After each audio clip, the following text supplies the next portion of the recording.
Today on Mom to Mom, we have an easy DIY 4th of July project for your kiddos. As a family, we love wearing matching t-shirts for the 4th of July, and sometimes you can't always find them or they're more on the expensive side.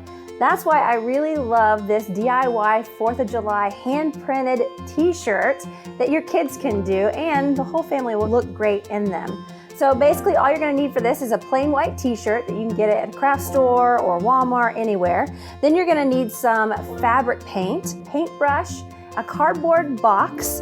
I like to use an envelope, and you'll see why I use that in just a little bit, and a pencil. So let's get started on making our t-shirts.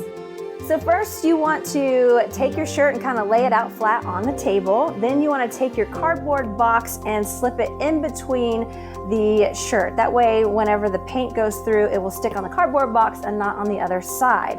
Once you have your cardboard in your shirt, you want to grab your kid or whoever shirt you're working on. That's where you want to put the blue paint on the hand and spread it out with the paintbrush. So go ahead and mash your hand on the t-shirt. Now, once you have that good and pressed on there, you're gonna pull it up slowly.